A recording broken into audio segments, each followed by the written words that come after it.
A reading from the Holy Gospel of our Lord Jesus Christ, according to St. Matthew. And when they came to the crowd, a man came up to Jesus, and kneeling before him said, Lord, have mercy on my son, for he is an epileptic, and he suffers terribly. For often he falls into the fire, and often into the water. And I brought him to your disciples, and they could not heal him. And Jesus answered, O faithless and perverse generation, how long am I to be with you? How long am I to bear with you? Bring him here to me. And Jesus rebuked him, and the demon came out of him, and the boy was cured instantly. Then the disciples came to Jesus privately and said, Why could we not cast it out? He said to them, Because of your little faith. For truly I say to you, if you have faith as a grain of mustard seed, you will say to this mountain, Move from here to there, and it will move, and nothing will be impossible for you. But this kind does not come out except by fasting and prayer. Brothers and sisters, we have a really interesting passage today in the Bible of Jesus healing this epileptic, casting a demon out from inside of him. This is a very detailed story. We have many, many different healings that Jesus does, and some of them are really generic. And they're just a guy came up to Jesus, and he had this, and then Jesus healed him, and they moved on. It's just one verse. Here, Matthew's choosing to give us a lot of interesting detail, and when the gospel writers give us detail, it's worth paying attention to. This boy, his dad says, he keeps falling into water and into fire. Think about what that means. He falls into water, he falls into fire. And he can't control himself. This is about self-control. What's worse? You think about what's worse. Somebody is walking by, and there's a candle, or there's a birthday cake, or whatever. And they kind of bump into it, and they kind of get a little burn on their skin. All right, that's bad. And if they really fall into a big fire, it could really damage their body. What's worse, that or somebody letting themselves get so angry that they scream at somebody that they love in an unfair way? Which is worse for the soul? Somebody has an accident and falls into fire, that's terrible. They might have to go to the doctor. Hopefully they get better. But a little bit of skin feeling some pain doesn't hurt the soul as much as losing somebody's temper. That's a worse fire, and it burns in a much more painful way. What's worse? Somebody falling into water, your clothes got wet, or somebody falling into lust. Somebody being pulled, dragged by their mind, by their body, into something that they know is totally inappropriate. It's much worse for the soul to fall into that. And so this young man is a kind of symbol for all of us who lack self-control, who can't control. When do we get angry? When do we feel this? When we feel certain desires, and we know it's wrong. And I know that this fire is going to hurt me. I know this water is going to hurt me. I know I'm going to regret this later. Whatever I say, whatever I do, it might make me feel better when I let it out and I scream at somebody. But in a matter of minutes, I'm going to realize, what did I do? This is somebody that loves me. This is somebody that cares about me. And I can't believe I said that to them.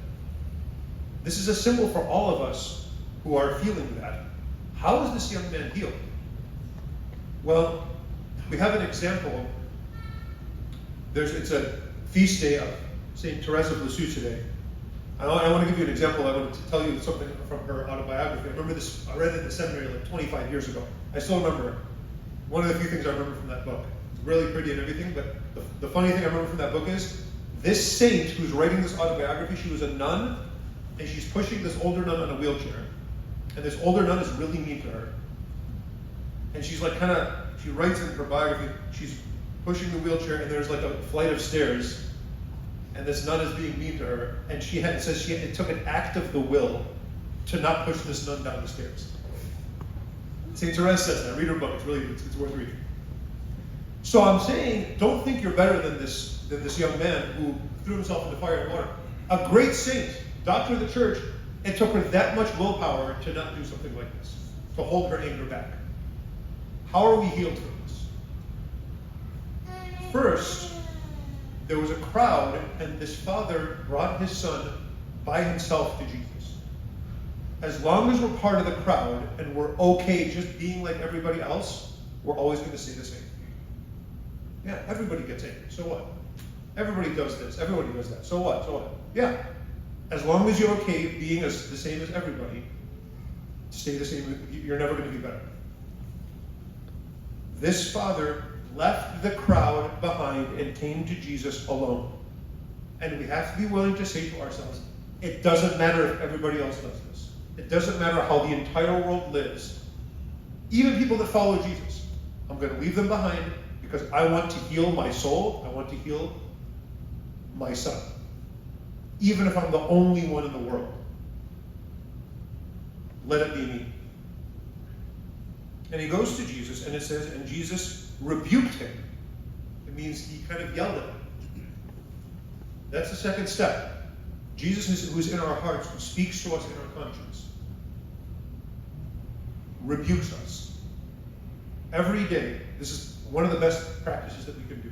Every day before we go to sleep, as part of our night prayer, we should kneel and think about what did we do that day, and the mistakes that we made, the sins that we committed. And every single day, we should say sorry to God and ask him for help for the next day so that we can do better. So when people say, oh, Father, why can't I just confess straight to God? I'm assuming you're doing that every single day. We should all do that every day. Why do I have to confess to a priest? Why not? Once in a while. Once a year is the bare minimum the church has a law about. Once a year, confess to everybody. Every couple of weeks, every month. Nothing to lose because now you're guaranteed this forgiveness from God. But I'm saying, let Christ speak to you. Let him chastise you every single night. Hear his voice. This poor kid was falling into water and fire, and Jesus yelled at him. And we fall into anger, we fall into lust, we fall into all kinds of other things, and we need Jesus. We need to go to Jesus by ourselves and give him the chance to yell at us. I need to listen to my conscience and feel a little bit of pain to wake me up so that maybe the next day I can do a little bit better. And third, at the end of the passage, the disciples said, why couldn't we cast out this demon? And Jesus gives a little hint. And it's a very interesting little hint. Again, we have these extra details here. This kind, Jesus says, this kind of demon, this type of struggle of self-control only comes out by fasting and prayer. Fasting means I'm going to give up a good thing. On purpose. It's a good thing. Whatever it is. I'm going to eat meat or candy or whatever. I'm going to fast from something. I'm going to give up something that's good. Why? So that when something bad comes, I practiced not doing something good. Now I have a little bit more willpower. Maybe I can resist something bad. And why prayer? Prayer so that God can be in my heart.